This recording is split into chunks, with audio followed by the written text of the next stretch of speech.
පින්වතුනි ලෞතර බුදුරජාණන් වහන්සේ දේශනා කරනවා මේ ලෝක ධාතුවේ දුර්ලභම අර්ථයන් හතරක් තියෙනවා කියලා. මේ ලෝක ධාතුවේ තියෙන දුර්ලභම පළවෙනි අර්ථය තමයි මේ උතුම් සම්මා සම්බුද්ධ ශාසනයක පහළ වීම පින්නතුනි.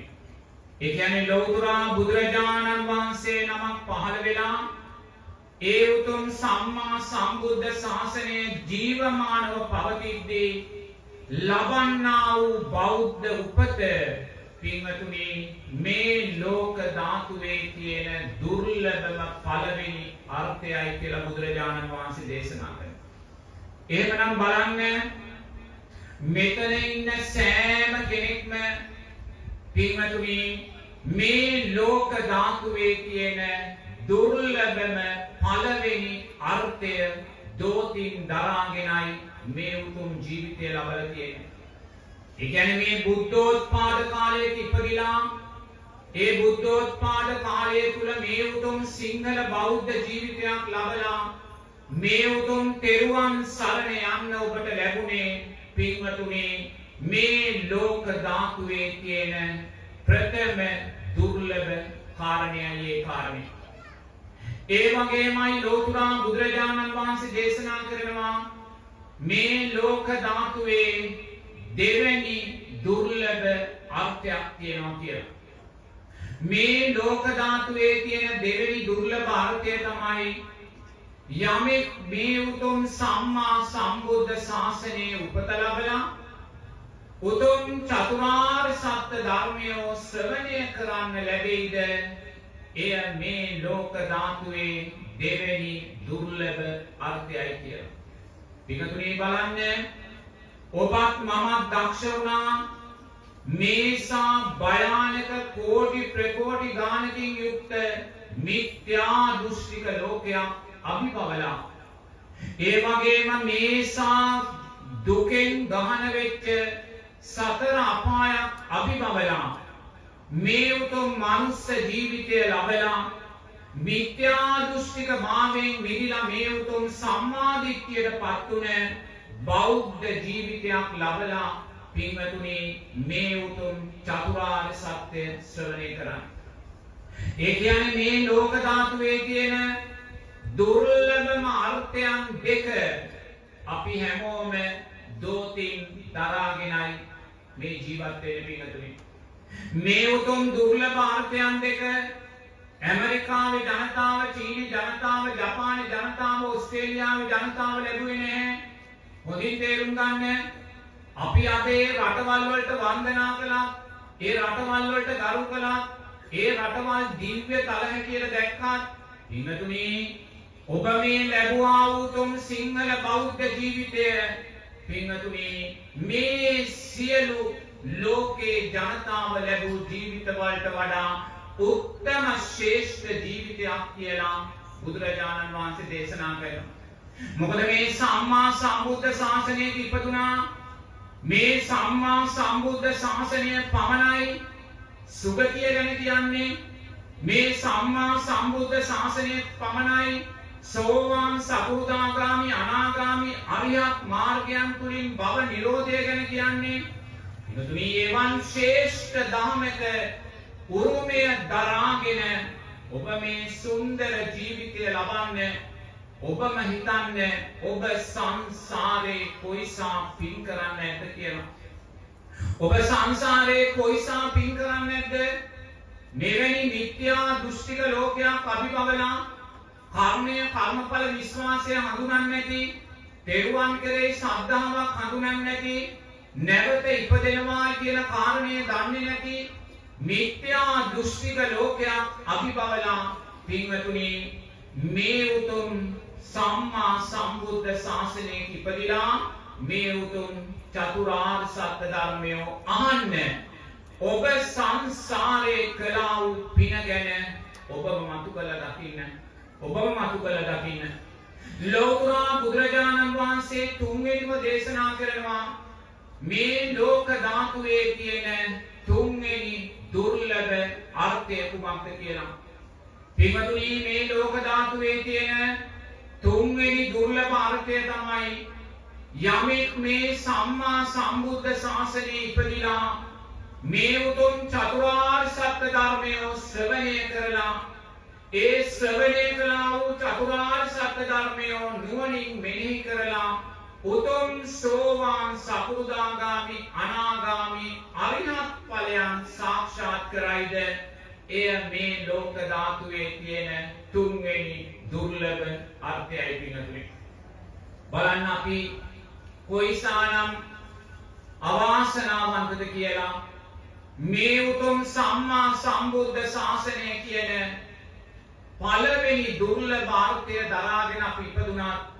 මේ උතුම් චතුරාර්ය සත්‍ය ධර්මය අපිට නිතර දෙවේලේ ඇහුණත් පින්වතුනි තුන්වෙනි දුර්ලභ අර්ථයෙන් ඔබත් මම ප්‍රමාදී භාවයට පත් වෙලා තියෙනවා. ඒ කියන්නේ අපිට තාම පුළුවන්කම ලැබිලා නැහැ මේ උතුම් චතුරාර්ය සත්‍ය ධර්මයේ ශ්‍රවණය කරපු චතුරාර්ය සත්‍ය ධර්මයේ නුවණින් මෙනෙහි කරලා තාම අපිට උතුම් සෝවාන් සකෘදාගාමි අනාගාමි අරිහත් ඵලයන් සාක්ෂාත් කරන්න අපි සියල්ලෝම ප්‍රමාදී වෙලා තියෙනවා පින්වතුනි. පින්වතුනි මේ සම්මා සම්බුද්ධ ශාසනයේ විතරක් නෙමෙයි මේක උනේ. අතීතයේ සම්මා සම්බුද්ධ ශාසන ලක්ෂ ගණනක් තිබුණා.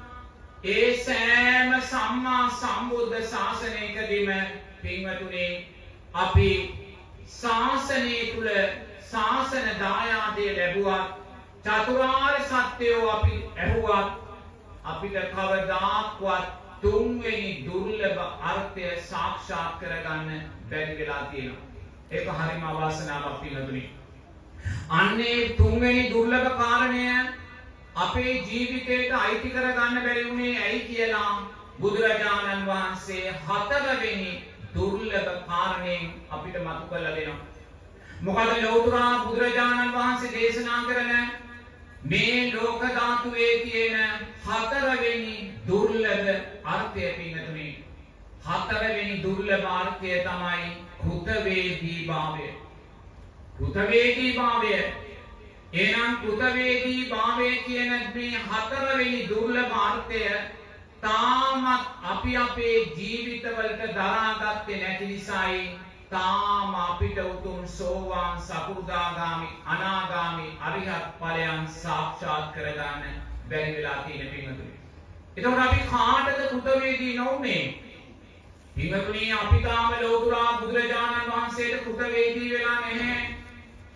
ලෞතර බුදුරජාණන් වහන්සේ සියලු සංස්කාරයෝ අනිත්‍යයි කියද්දී සියලු සංස්කාරයෝ අනිත්‍යයි කියලා පුනා අපිට කියද්දී අපි තාම සියලු සංස්කාරයෝ නිට්ටයයි කියලා ගන්නවා.